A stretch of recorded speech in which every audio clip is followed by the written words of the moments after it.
ஒவ்வொருவனும் தன் சுய பிரயோஜனத்தை தேடாமல் பிறனுடைய பிரயோஜனத்தை தேட கடவன். கடையிலே விற்கப்படுகிற எதையும் வாங்கி புசியுங்கள். மனசாட்சியின் நிமித்தம் நீங்கள் ஒன்றையும் விசாரிக்க வேண்டியதில்லை. கடையில் வாங்கி சாப்பிடுறேன். ஹவுஸ் விசிட்ஸ் போகும்போது கூட நான் சொல்லிடுவேன், யாருக்கும் சாப்பிட மாட்டேன். ஏன்னா அவங்களுக்கு தெரியாது, நான் முதல்ல வான் பண்ணிட்டது நல்லது. ஏன்னா அவங்க கஷ்டப்பட்டு ப்ரிப்பேர் பண்ணி வருவான், நம்மளுக்கு ஒத்து வராது. கண்ட இடத்துல போயிட்டு அந்த காலத்தில் ஒரு இது உண்டு, ஹவுஸ் விசிட்டிங்னு கிளம்பிடுவோம், ஊழியத்தில் கிளம்பிடுவாங்க. கிளம்பிட்டு இது ஒரு பெரிய பிஸ்னஸ், ஹவுஸ் விசிட்டிங் பிஸ்னஸ். இது போனால் காணிக்கை கொடுப்பாங்க. நான் எங்கேயே நடந்துருக்குது. காணிக்கை கொடுக்கலன்னா தட்டி வாங்கிடுவோம். எப்படி காணிக்கை வாங்குறதுன்னு தெரியும். இதுக்காக போகிறது. அதில் அவன் ஏதாவது கொடுத்து தொலைச்சானா அதை சாப்பிட்டுட்டு செத்து போயிடுவான். இது புரியாது. அந்த குடும்பத்தில் உனக்கு எப்படி இருக்குதுன்னு தெரியாது. நீ போக வேண்டியது ஜெபத்துக்கு போன, ஜெபம் பண்ணிட்டு ஓடி வந்துடு. இயேசுநாதர் சொன்னார், எது எடுத்துக்கு போகாது, அது வீட்டில் ஒரு வீட்டில் நோட, அங்கே போய் ஆசீர்வாதத்துக்கு கூறு, அந்த வீட்டில் ஆசீர்வாதத்துக்கு பாத்திரம் இருந்தால் வரட்டும், இல்லாட்டி அந்த இடத்த விட்டு கடந்து வந்துடுன்னு சொல்கிறாரு. ஸோ அது மாதிரி தான் நம்ம செய்ய வேணும். House visits R essential, but what ever they give, don't eat. It can bring death to you. ஏன்னா நம்ம மனுஷனை பிரியப்படுத்துகிறோமோ தேவனை பிரியப்படுத்துகிறோம். இதுதான் இங்கே தான் காம்ப்ரமைஸ் வர்றது. இது எங்கே தெரியுமா வருது? ஒன்று, இமோஷனில் நம்ம மாட்டிக்குவோம். Lot of sins are being committed through emotions. என்னடா இப்படி சொல்லிட்டாங்களே, நம்ம செய்திடணுமே, வேற வழி கிடையாது. Don't compromise yourself with the world or any other thing. You should know how to escape from the world. ஏதாவது ரீசன் சொல்லி தப்பிச்சிருங்க. Now let us go back to Mark 7. வேசித்தனங்களும் கொலை பாதகங்களும் இப்போ நம்ம கொலைபாதகம்னா நம்ம படித்தோம். இயேசு சொல்கிறாரு, சகோதரனை மூடன் என்று சொல்லுகிறேன், எரிநருக்கு பாதகன். இந்த மாதிரி கொலைபாதகம், அதுவும் கொலைபாதகத்துல இந்த லிஸ்ட்டில் தான் வந்து சேருது. களவுகளும் திருடுறது, டைம் திருடுறது, எல்லாத்தையும் திருடுறது, நமக்கு இல்லாததை திருடுறது. பொருளாசைகளும் இது எல்லாரையும் எதிர் பண்ணுது. பொருளாசை, துஷ்டத்தனங்களும், கபடும், காம விகாரமும். இது உள்ளுக்குள்ள ஒன்று வச்சுட்டு வெளியே பேசுறது, இது எல்லாருக்கும் இருக்குது. கபடற்ற உத்தம சிறுவர் என்று நத்தானியேல் ஆண்டவர் சொன்னார். See, God listens to such people. கபடு இல்லாதவன் 15ஆம் சங்கீதத்தில் கூட போட்டிருக்கோம். சரி, இப்போ கபடும், காம விகாரமும், வன்கண்ணும், தூஷணமும், பெருமையும், மதிக்கேடும் புறப்பட்டு வரும். இங்க பாரு, 13 பாவங்களை போட்டிருக்குது. இதெல்லாம் இருதயத்திலிருந்து ப்ரொடக்ஷன் சென்டர். ஸோ இதை நம்ம கண்ட்ரோல் பண்ண ஆரம்பித்தோம்னாலே இது தேவனை பற்றி அறிகிறாரு. இதெல்லாம் ஆண்டவருக்கு பிடிக்கல, நான் செய்ய மாட்டேன். ஆண்டவரே, எனக்கு இந்த காரியம்லாம் வேண்டாம், நான் விட்டு விலகிறேன். எனக்கு தெரியல, சப்போஸ் நான் மாட்டிக்குவேன். when we are honest before God, the Holy Spirit will help us. என்னால் முடியல, நீங்கள் தான் காப்பாற்றுங்க. இப்போ ஒரு குடிக்காரன்ட்ட போயிட்டு குடிக்கிறேன்னு சொன்னால் நான் குடிக்கவே இல்லைன்னுவான். ஆனால் அவனுக்கு என்னென்ன தெரியாது. அவன் பாட்டுக்கு ஏதாவது ஒன்று பேசிகிட்டு இருப்பான். பேசிட்டு அடுத்த நாள் மறந்து போயிடும். அவனுக்கு என்ன பேசினானே மறந்து போயிடும்.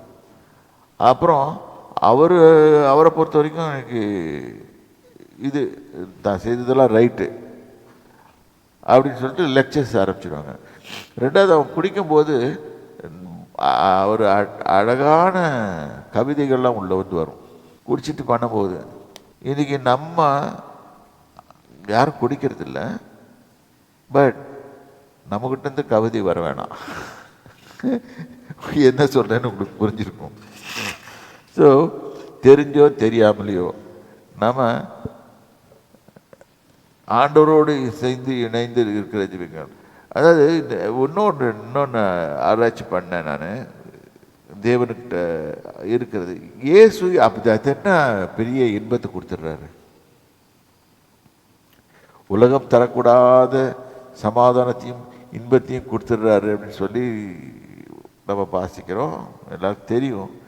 ஆனால் இதை போய் இந்த காலத்தில் இளைஞர் ஒரு இளைவன்கிட்ட சொன்னால் அவன் என்ன சொல்லுவான்? ஆமாம் அப்படிதான் சொல்லுவான். உனக்கு என்ன தெரியும், நான் இன்பது. அவன் இன்பத்துக்கு போயிட்டு வந்துட்டு பிறகு தான் தெரியும், கூடவே எய்ட்ஸ் வாங்கிட்டு வருவான். இன்பம் சொல்லிட்டு அப்புறம் துன்பப்பட்டு இருப்பான். எனிவே நிறைய கவனிங்க. இப்போ இது கர்த்தரை பற்றி அறிகிற அறிவு இல்லாமைனால நம்ம மாட்டு நம்ம தேவனை பற்றி அறிகிற அறிவு இல்லை, நம்ம மாட்டிக்கிறோம். இப்போ இருதயத்திலேருந்து இந்த காரியங்களெல்லாம் இந்த 13 மதிக்கேடு, தட் இஸ் மெட்டீரியல். இப்போ ஒரு சின்ன பாவம் ஒன்று சொல்கிறேன். தாவீதுக்கு 2 பிள்ளைங்க இருந்தாங்க, ஒரு பொண்ணு பிள்ளை, ஒரு ஆம்பளை பிள்ளை. அவன் அந்த பையன் அம்னோன் அவன் தங்கச்சியை பிடிச்சி கெடுத்துட்டு மதிக்கேடான காரியத்தை செய்துட்டான்னு போட்டு.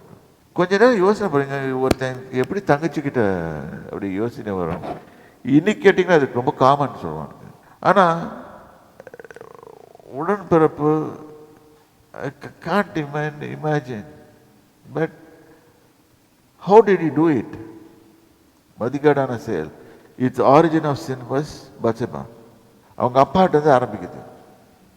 இன்னைக்கு நம்ம செய்கிற ஒவ்வொரு பாவங்களும் நமது பிள்ளைகளையும் பிள்ளைகளுடைய பிள்ளைகளையும் பாதிக்குது என்பதை அறிந்து கொள்ள வேண்டும். நல்லா it's this thing we try to avoid all the things. அதுக்கு only helper was the holy spirit. அதனால நம்ம அதை அறிஞ்சிக்கிட்டு அவரை அறிந்து உணர்ந்திருக்கிறது. ஆவியானவரே நீங்கள் எனக்கு வாசம் செய்து நான் பாவம் செய்ய நான் போகிறேன்னு சொன்னால் என்னை தட்டி உதைச்சிடுங்க.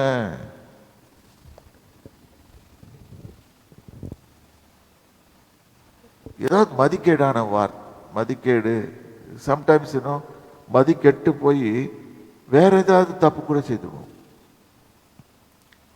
நாட் பிசிக்கல், ஸ்பிரிச்சுவல் மதிக்கேடு, அதையும் செய்திருவோம். ஆனால் கர்த்தர் வாண்ட்ஸ் எப்படி நம்ம பர்ஃபெக்டாக இருக்கணுன்றதான் எதிர்பார்க்குறாரு. அவருக்குள்ள பர்ஃபெக்டாக இருக்கணும், இல்லாட்டி இந்த வசனத்தை எழுதியிருக்க மாட்டார். இருதயத்தில் இந்த 13 காரியமும் வெளியே வருதுன்னு சொல்றாரு. அங்க எழுதியிருக்காரு, என்ன பண்ணான்னு பார்க்க. பொய் ஆணையிட்டு பொய் சொல்லி கொலை செய்து திருடி விபச்சாரம் பண்ணி மிஞ்சி மிஞ்சி போகிறார்கள். வேற மாதிரி போட்டிருக்கு, சேம் திங் அங்க போட்டிருக்கிறது தான். Jesus Christ is elaborating it. இங்க I don't know, our Christian world has to be really good in the sight of God. நம்ம ஏமாத்திடலாம், மனுஷனை ஏமாத்திடலாம். We are holy சொல்லிட்டு நம்ம ஈஸியாக மனுஷனை ஏமாத்திடலாம். ஆனால் the reality is the Holy Spirit. He is the judge.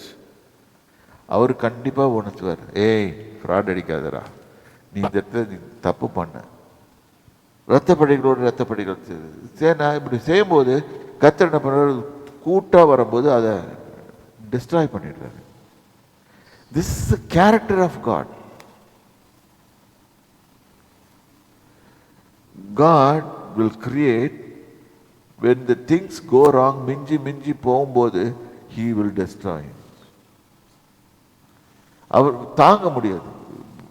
கேட்டால் கர்த்தர் அது மாதிரிலாம் ஒன்றும் செய்ய மாட்டார்னு சொல்கிறாங்க. இல்லை, அனனியா சப்பீரா பொய் சொல்லும் போதும் போட்டார், விட்டுறான்ல. அந்த காலத்தில் சொல்லுவாங்க, பாஸ்டர் பொண்டாட்டி வரும்போது அனனியாக்கேத்த சப்பீரா வரா சொல்லுவாங்க. எனக்கு எங்களுக்குலாம் நாங்கள் சிரிப்போம் அந்த காலத்தில், யார் அப்படி மாட்டுவாங்கன்னு தெரில. ஆனால் இந்த காலத்தில் நிறைய பேர் சுற்றிட்டு இருக்கிறாங்க அது மாதிரி. எனிவே அதை பார்த்துக்கோங்க. ஆனால் இது நிமித்தம் தேசம் புலம்பும். ரெண்டாவது இன்னொன்னு, கர்த்தர் அதெல்லாம் ஒன்றும் செய்ய மாட்டாரு. நோவா பீரியட்ல மொத்தமா காலி பண்ணார். ரெண்டாவது இவன் பீரியட்ல, ஆபிரகாம் பீரியட்ல அவன் கெஞ்சி கெஞ்சி பார்த்து 10 பேரெல்லாம் எனக்கு இறக்கி 5 இருந்தால் கூட விட்டுருவேண்டாம் அப்படின்னு சொல்லிட்டு 5 பேரை விட்டு வெளியே வச்சுட்டு அதான் மிச்சம் எடுத்துட்டு அந்த எடுத்துட்டு பேலன்ஸ் எல்லாத்தையும் க்ளோஸ் பண்ணார். ஆனால் எசேக்கியேல்ல போட்டிருக்கு, அந்த காரியம்லாம் மாறி அந்த Dead Sea will turn and grow in the beautium. Dead sea will turn. எசேக்கியேல்ல போட்டிருக்கு. அது மாதிரி இப்போ நடக்க தொடங்கிடுச்சு. It is changing. Dead sea is changing. That is அந்த salinity, அந்த saltness, அந்த sulfur இது லெவல்லாம் போயிட்டு மீன்லாம் வர இப்போ புதுசாக லைஃப் லிவிங் ஆர்கானிசம்ஸ் உள்ள, அதுக்குள்ளே எதுவுமே வளராது. வேதத்தில் போட்டிருக்கபடி அது நடக்குது. இது எங்கே குடிக்குதுன்னா, எசேக்கியேல்னாலே ஒரு டேஞ்சரஸ் புஸ்தகம். அதுக்கு போய் அந்த இடத்துல போய் நம்ம நிற்கிறோம். இப்போ அது லிவிங் ஆர்கானிசம்லாம் வருதுன்னு சொல்லிட்டு நான் படித்தேன். சரி, இப்போ பாங்க, இது நிமித்தம் தேசம் புலம்பும். அதில் புலம்பும் அப்படின்னா என்னன்னா, தேசமே அடிப்பேன். அதில் குடியிருக்கிற அனைவரோடும் கூட மிருக ஜீவன்களும் ஆகாயத்து பறவைகளும் தொய்ந்து போகும். மனுஷனுடைய பாவங்களினாலே ஆகாயத்து பறவைகள் தொய்ந்து போகும். அது என்ன பாவம் பண்ணுச்சு?